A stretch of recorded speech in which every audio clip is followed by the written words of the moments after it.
le côté obscur même de la mythologie. Ce que nous voyons ici, c'est un rebranding, une réécriture, une réinterprétation de l'histoire des plantations. Historiquement, ces lieux étaient des endroits d'esclavage, de viol, de torture et de mort. Des milliers de vies ont commencé et sont terminées sur une seule propriété, qui s'est retrouvée imprégnée du sang et des âmes opprimées de ceux qui ont eu le malheur de tomber sous son emprise. C'est le summum du remarketing dans la mythologie lorsqu'on parle des plantations. Aujourd'hui, lorsque nous parlons de plantations, de ce côté-ci, nous ne parlons pas de ferme. Nous parlons d'usines de chair humaine. Nous parlons de camps de travail, déguisés en dentelle et en mensonges. Le mot plantation a été rebaptisé. Il possède désormais un charme du Sud.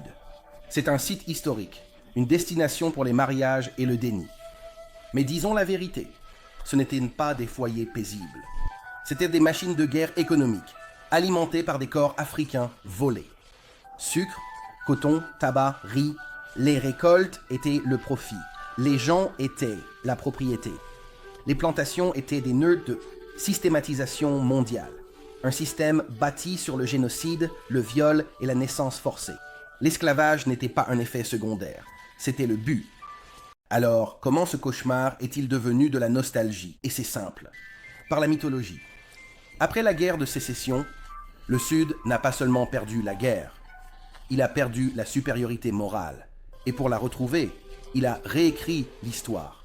Voici la Lost Cause, un mouvement visant à présenter l'esclavage comme bienveillant, les propriétaires de plantations comme nobles et les personnes réduites en esclavage, comme des serviteurs reconnaissants. Ce mensonge a été enseigné dans les écoles, imprimé dans les livres, filmé à Hollywood. Et aujourd'hui, des gens sirotent du champagne sur ces terres.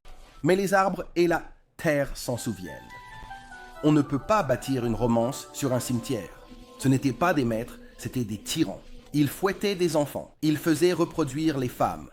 Ils marquaient les êtres humains au fer comme du bétail.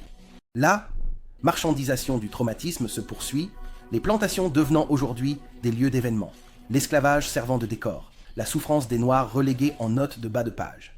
Mais les personnes réduites en esclavage n'étaient pas passives.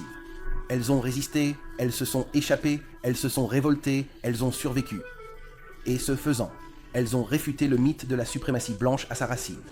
Arrêtez de les appeler des plantations, appelez-les pour ce qu'elles étaient, des camps de travail forcés. Ne romantisez pas ce passé, affrontez cette réalité. Chaque mythe qui réconforte l'oppresseur est une malédiction pour l'opprimé. Le mythe de la plantation est le jardin le plus hanté de l'Amérique. Et il est temps d'y mettre fin.